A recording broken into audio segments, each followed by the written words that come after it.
जय Jagannath. Hello friends, welcome to my channel. तो पूर्व वीडियो रे आमे हिस्ट्री मेजर पेपर 6 हैला बा कोर पेपर आपण 6 कहि परिबे। 6 रो आमे सिलेक्शन क्वेश्चन आनी चंदी जो माने से वीडियो देखि नाथि जाय के देखिबे, चेक करिवे। कोर पेपर 6 रो आपण को सिलेक्शन 8 मार्किया क्वेश्चन मिलि जिवो। तो नन कोन करिवे, डिस्क्रिप्शन को जिवे, डिस्क्रिप्शन रो लिंक थिबो, सेठी पाइ जिवे सब क्वेश्चन। एठी आमे यूनिट 2 रो प्रथम वीडियो रे आमे दुईटी क्वेश्चन आमे डिस्कशन करि चंदी जो माने से वीडियो देखि नाथि जाय के देखि परंती।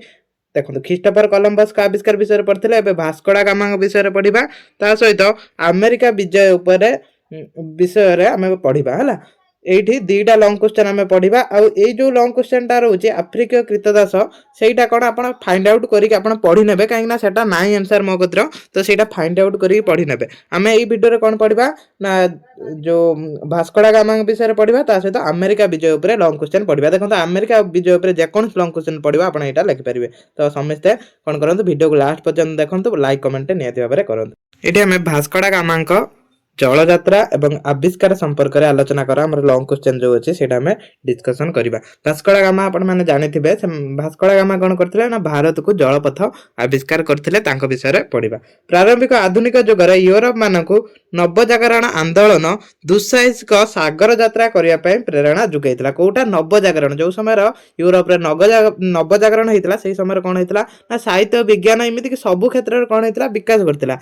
से नवजागरण कौन करता ना आधुनिक जुग यूरोप जो नवजागरण जुगटा था सेटा सागर यात्रा करने गोटे प्रेरणा देता। अंधविश्वास परिपूर्ण मध्ययुग चिंताधारा जुगु यूरोप माने पश्चिम आटलांटिक एवं प्रशांत महासागर को जीवाकू साहस करुनथिले। पूर्व जो भय थिला सेति से प्रशांत सागर को जाऊ नथिले, ता सहित आटलांटिक को से जाऊ नथिले। कौन तांकर भय थिला कि सेठी जल दृष्टि माने रहउचंदी, से अंधविश्वासटा पूर्व थिला। सेमानक धारणा थिला जे एई समुद्र सर्वदा सामुद्रिक झड़ लागी रही थाए एवं समुद्र दाबानल तार लेलिहान शिक्षा विस्तार करिथाए। या छड़ा पश्चिम दिग को जलयात्रा कले पृथ्वीर शेष भाग पहुंची जिबार भय यूरोप मानकर ग्रास करथिला। तांकर कोन भय थिला कि जदि आमे पश्चिम दिग को जिबा ताने पृथ्वी हमर शेष होई जो माने पृथ्वी सरी जिवो। तेनु सेमाने कोन करथिले पूर्वरु सेमाने जलयात्रा करू नथिले।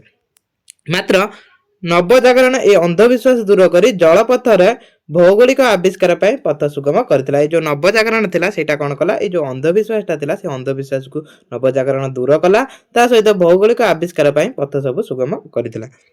एटा हला इंट्रोडक्शन लिखिबे। तापरे मध्ययुगर एट भास्कोडा गामा विषय डायरेक्ट एट लिखिबे हला। इंट्रोडक्शन किछि लिखिबे, तापरे भास्कोडा गामा विषय लिखिबे। भास्कोडा गामा पोर्तुगाल एक सम्राट परिवार 1460 ख्रीष्टाब्द जन्म ग्रहण करथिले। एक मार्किया क्वेश्चन आसीबो, मन रखिबे केबे जन्म ग्रहण करथिले 460 ख्रीष्टाब्द कोउठी पोर्तुगाल रे जन्म ग्रहण करथिले। तांका पिता पोर्तुगीज राज दरबार जने परिषद थिले। भास्कोडा गामा कोनोसी राज्य पदवी ग्रहण न करी जने दुस्साहसिक नाविक पेशा को आपणे नैथिले। से कोनोसी राज्य पदवी ग्रहण कर नथिले। से कौन करथिले ना दुस्साहसिक नाविक, से जने नाविक थिले। तांका बापा जे कि भास्कोडा गामा बापा हला, से भी जने नाविक थिले। पोर्तुगाल सम्राट तांका दुस्साहसिक नौयात्रा रे मुग्ध हुई तेणु भास्कोडा गामा 1497 ख्रीष्टाब्द रे पोर्तुगाल सम्राट पृष्ठपोषकता लाभ करी राजधानी लिस्बन रु 4टी जहाज धरी भारत को एक जलपथ आविष्कार करने बाहरी पड़े। से प्रथम कौन करते ना भारत को जलपथ आविष्कार 4टी जहाज नहीं बाहरी। से उत्तमास अंतरीप पहुंचला बेले को एक सामुद्रिक झड़ सम्मुखीन हेले। फल पोत गुड़िक दिगहरा हुई से अंतरीप चारिपटे 5 थर घूरी बुलिला। सेटा कौन है ना देखिए जो झड़ है कौन ना समुद्र सेठी माने घुरुथबो हला, सेटा कोन हला से घूर्णी बल से तांकर से दिगहरा हो गला, जा द्वारा 5 थर घुरिले। शेष रे उत्तर को अग्रसर हुई जांजिबर अतिक्रम करिबा परे जने अरब फेरस्ता भारतीय नाविक सहायतार भारत महासागर प्रवेश करी शेष रे 20 तारीख 1498 ख्रीष्टाब्द रे भारतर मालाबर उपकूल रे थिबा कालीकट रे पहुंचथिले। एटा एक मार्किया क्वेश्चन आसीबो, कोठारे पहुंचथिले मन रखिथिबे कालीकट ठारे प्रथमे पहुंचीथिले किए भास्कोडा गामा केबे 1498 रे। यूरोप भारत को ए जलपथर ଆବିଷ୍କାର ଇତିହାସ ଏକ ଗୁରୁତ୍ୱପୂର୍ଣ୍ଣ ଘଟଣା କାରଣ ଏହା ପୃଥିବୀର ସେ ସମୟରେ ସଭ୍ୟ ସମାଜ ଉପରେ ସୁଦୂର ପ୍ରସାରୀ ପ୍ରଭାବ ପକାଇଥିଲା। ଏଇଟା ମନେ ରଖିବେ, ବେଶୀ କରିକି ଏଇ ପଏଣ୍ଟଟା ଭଲ ଭାବରେ ପଢ଼ନ୍ତୁ, ଏତିକି ଲେଖିବେ। ତାପରେ ସେତେବେଳେ କାଲିକଟରେ ହିନ୍ଦୁ ରାଜା କିଏ ଥିଲେ? ଜାମୋରିନଙ୍କ ଶାସନ ଥିଲା ସେଇ ସମୟରେ। ଏଇଟା ବି କ୍ୱେଶ୍ଚନ ଆସିପାରେ, ସେଇ ସମୟରେ ହିନ୍ଦୁ ରାଜା କିଏ ଥିଲେ? ଜାମୋରିନ ଥିଲେ। ମନେ ରଖିବେ, ଜାମୋରିନ ଥିଲେ କାଲିକଟର ହିନ୍ଦୁ ରାଜା। ଭାସ୍କୋଡା ଗାମା ରାଜଦରବାରରେ ଉପସ୍ଥିତ ହୋଇ ସମ୍ରାଟ ପଦ ଛୁଇଁ ପର୍ତ୍ତୁଗାଲ ସହ ବାଣିଜ୍ୟ ସୁସମ୍ପର୍କ ଆରମ୍ଭ କରିବା ପାଇଁ ପର୍ତ୍ତୁଗାଲ ସମ୍ରାଟ ପକ୍ଷରୁ ଅନୁରୋଧ କରିଥିଲେ। ଜାମୋରିନ ମଧ୍ୟ ସନ୍ତୁଷ୍ଟ ହୋଇ ତାଙ୍କୁ ଭାରତ ବ୍ୟବସାୟ ବାଣିଜ୍ୟ କରିବା ପାଇଁ ଅନୁମତି ଦେଇଥିଲେ। ସେ ଯେତେବେଳେ ଭାରତକୁ ଆସିଥିଲେ ସେଠୁ ଜାମୋରିନ କ'ଣ କରିଥିଲେ? ତାଙ୍କର ଯୋଉ ଦୁଃସାହସିକ ଜଳଯାତ୍ରାକୁ ଦେଖିକି ସେ ତାଙ୍କୁ ମଧ୍ୟ ବାଣିଜ୍ୟ କାରବାର କରିବା ପାଇଁ ଅନୁମତି ଦେଇଥିଲେ। ଏଠାରେ ପ୍ରଭୁତ ଧନ ସମ୍ପତ୍ତି ଓ ଭାରତୀୟ ଉତ୍କୃଷ୍ଟ ମସଲା ମାନ ସଂଗ୍ରହ କରି କିଛି ମାସର ଅବସ୍ଥାନ ପରେ 1499 ଖ୍ରୀଷ୍ଟାବ୍ଦରେ ଭାସ୍କୋଡା ଗାମା ଲିସବନକୁ ପ୍ରତ୍ୟାବର୍ତ୍ତନ କରିଥିଲେ। ତାପରେ ସେ ଫେରି ଯାଇଥିଲେ। ପର୍ତ୍ତୁଗାଲ ପହଞ୍ଚିବା ପରେ ସମ୍ରାଟ ଏବଂ ଜନସାଧାରଣ ତାଙ୍କୁ ଉଚ୍ଛ୍ବସିତ ସମ୍ବର୍ଦ୍ଧନା ପ୍ରଦାନ କରିଥିଲେ। ଏହି ଦୁଃସାହସିକ ଯୋଉ ଜଳଯାତ୍ରା ପାଇଁ ସେମାନେ ସବୁ ତାଙ୍କୁ ପ୍ରଶଂସା କରିଥିଲେ। ତାପରେ ଏହାପରେ ସେ 1508 ଖ୍ରୀଷ୍ଟାବ୍ଦରେ 10ଟି ଜାହାଜରେ ପୁନର୍ବାର ଭାରତ ଅଭିମୁଖେ ଯାତ୍ରା କରି ଆରମ୍ଭ କରି ସେହି କଲିକଟଠାରେ ପହଞ୍ଚିଲେ। ସେ ପୁଣି ଆସିଥିଲେ କେବେ? ସେ ପୁଣି ପୁନର୍ବାର ଆସିଥିଲେ 1508ରେ ହେଲା। ସେ 1508ରେ ସେ ଆଉ ଥରେ ଆସିଥିଲେ। ସେ ସେଇ କୋଉ ସ୍ଥାନକୁ? ସେଇ କାଲିକଟକୁ ଆସିଥିଲେ। ଏଥର ସେ ଆରବ ସାଗର ଲୁଣ୍ଠନ କରୁଥିବା ଆରବ ଜଳଦସ୍ୟୁ ମାନଙ୍କୁ ସମୁଚିତ ଶିକ୍ଷା ଦେଲେ। ଯୋଉମାନେ ଲୁଣ୍ଠନ କରିଥିଲେ ତାଙ୍କୁ ସେମାନେ ସମୁଚିତ ଶିକ୍ଷା ଦେଲେ। ସେଠାରେ ସେ ଶ୍ରୀଲଙ୍କା, ସୁମାତ୍ରା, ଜାଭା ଆଦି ଦେଶ ଗ୍ରସ୍ତ କରି ବାଣିଜ୍ୟ ବ୍ୟବସାୟ ସାମ୍ରାଜ୍ୟ ପ୍ରତିଷ୍ଠା କରି 1517 ଖ୍ରୀଷ୍ଟାବ୍ଦରେ ଚୀନ କଣ୍ଟନଠାରେ ପହଞ୍ଚିଲେ। ଏଇଭଳିଆ ତାଙ୍କର ସେ କ'ଣ ବିଭିନ୍ନ ଜାଗାକୁ ସେ ଜଳଯାତ୍ରା କରିଥିଲେ। ତାପରେ ଏଠି ଦେଖନ୍ତୁ, ଭୌଗୋଳିକ ଆବିଷ୍କାର ମାନଙ୍କ ମଧ୍ୟରେ ଆଫ୍ରିକା ମହାଦେଶକୁ ପ୍ରଦକ୍ଷିତ କରି ଭାରତ ଏକ ସିଧା ଜଳପଥ ଆବିଷ୍କାର ଏକ ନୂତନ ଅଧ୍ୟାୟ ଏବଂ ଏହାର ଶ୍ରେୟ କେବଳ ଦୁର୍ଦ୍ଧର୍ଷ କର୍ମବୀର ଭାସ୍କୋଡା ଗାମା ହିଁ ପ୍ରାପ୍ତ ହୋଇଛି। ଏଇ ସବୁ କୃତିତ୍ୱ ଥିଲା ଭାସ୍କୋଡା ଗାମାଙ୍କର। ତ ଏଇଟା ମୋଷ୍ଟ ଇମ୍ପୋର୍ଟାଣ୍ଟ କ୍ୱେଶ୍ଚନ, ଭାସ୍କୋଡା ଗାମାଙ୍କ ଉପରେ କ୍ୱେଶ୍ଚନ ଆସିପାରେ। ଆଉ ଖ୍ରୀଷ୍ଟୋଫର କଲମ୍ବସ, ଆମେ ଦେଖନ୍ତୁ ପୂର୍ବ ଭିଡ଼ିଓ ଯୋଉମାନେ ଦେଖିନାହାନ୍ତି ଯାଇକି ଦେଖିନେବେ। ତ ଆମେ ତା ପୂର୍ବରୁ ମଧ୍ୟ ଆମେ ୟୁନିଟ୍ 1 ର ଭିଡ଼ିଓ ମଧ୍ୟ ୟୁନିଟ୍ 1 ଠାରୁ ୟୁନିଟ୍ 4 ଯାଏ 1 ମାର୍କିଆ, ୟୁନିଟ୍ 1 ଠାରୁ ୟୁନିଟ୍ 4 ଯାଏ 2 ମାର୍କିଆ ସବୁ ଡିସ୍କସନ୍ କରିଛନ୍ତି, ଯାଇକି ଦେଖିପାରିବେ। ଦେଖନ୍ତୁ ଯୋଉମାନଙ୍କର ଏ କ୍ୱେଶ୍ଚନଟା ଏଇଟା ଗୋଟେ ଏକ୍ସଟ୍ରା କ୍ୱେଶ୍ଚନ ଅଛି, ତ ଏଇଟାର ବି ଯୋଉମାନେ ପଢିବାକୁ ଚାହୁଁଛନ୍ତି ଏଇ କ୍ୱେଶ୍ଚନଟା ପଢିଦେବେ ହେଲା। ଯୋଉମାନଙ୍କର ପଢିବାର ଅଛି ପଢିଦେବେ। ୟୁରୋପ ରାଷ୍ଟ୍ରମାନଙ୍କ ଉପନିବେଶ ସମ୍ପ୍ରସାରଣ ଉଦ୍ଦେଶ୍ୟ ବର୍ଣ୍ଣନା କର, ଏଇଟା ପଢିବେ। କିନ୍ତୁ ମୁଁ ସିଲେକ୍ସନ କ୍ୱେଶ୍ଚନ ଯେତିକି ଦେଇଛି ସେତିକି ଆପଣଙ୍କୁ ଡିସ୍କସନ କରିକି କମ୍ପ୍ଲିଟ୍ କରିଦେବି। ଦେଖିବେ ଏଇ ସିଲେକ୍ସନରୁ ଆସିବ। ବ୍ରହ୍ମପୁର ୟୁନିଭର୍ସିଟିର ୟା ପରେ ଯୋଉ ଆମେ ସିଲେକ୍ସନ ଦେଇଥିଲେ ସବୁ ଯାକ ବାଜିଥିଲା ଲଙ୍ଗ କ୍ୱେଶ୍ଚନ। ଏଇଠି ଦେଖନ୍ତୁ, ଏଇଟା ଗୋଟେ ମୋଷ୍ଟ ଇମ୍ପୋର୍ଟାଣ୍ଟ କ୍ୱେଶ୍ଚନ ରହିବ। ୟୁରୋପୀୟ ମାନଙ୍କ ଆମେରିକା ଆବିଷ୍କାର ଏବଂ ବିଜୟ ଏକ ବିବରଣୀ ପ୍ରଦାନ କର। ଏଇଟା ବି ଆସିପାରେ। ଦେଖନ୍ତୁ ଆମେରିକା ଉପରେ ଯେକୌଣସି ବି ପ୍ରଶ୍ନ ପଡିବ ଏଇଟା ଲିଖିଦେବେ। ପର୍ତ୍ତୁଗାଲ ଉଚ୍ଚ ଅଭିଳାଷୀ ନାବିକ ଖ୍ରୀଷ୍ଟୋଫର କଲମ୍ବସ ଦ୍ୱାରା ସ୍ପେନର ରାଜା ଫର୍ଡିନାଣ୍ଡ ଏବଂ ରାଣୀ ଇସାବେଲଙ୍କ ପୃଷ୍ଠପୋଷକ ଦ୍ୱାରା 1492 ଖ୍ରୀଷ୍ଟାବ୍ଦରେ ଜଳପଥରେ ଆବିଷ୍କୃତ ହୋଇଥିଲା ଏକ ନୂତନ ଭୂଖଣ୍ଡ। ସେଇ ନୂତନ ଭୂଖଣ୍ଡଟା ହେଉଛି ଆମେରିକା। ତେବେ ପରବର୍ତ୍ତୀ ସମୟରେ ଏହି ଭୂଖଣ୍ଡ ନାମକରଣ ଇଟାଲୀର ନାବିକ ଆମେରିକୋ ଭେସ୍ପୁସି ନାମ ଅନୁସାରେ ଆମେରିକା କରାଯାଇଥିଲା। ଏଇଟା କାହା ନାମ ଅନୁସାରେ? ଏଇଟା ଇମ୍ପୋର୍ଟାଣ୍ଟ 1 ମାର୍କିଆ କ୍ୱେଶ୍ଚନ ପାଇଁ ରହିବ। କାହା ନାମ ଅନୁସାରେ ଆମେରିକାର ନାମକରଣ କରାଯାଇଥିଲା? ଆମେରିକୋ ଭେସ୍ପୁସିଙ୍କ ନାମ ଅନୁସାରେ। ତାପରେ ଆମେରିକାକୁ ଜଳପଥ କେବେ ଆବିଷ୍କାର ହୋଇଥିଲା? 1492ରେ। ମନେ ରଖିବେ 1492ରେ। ଭାରତକୁ କେବେ ହେଇଥିଲା? 1498ରେ ହେଲା।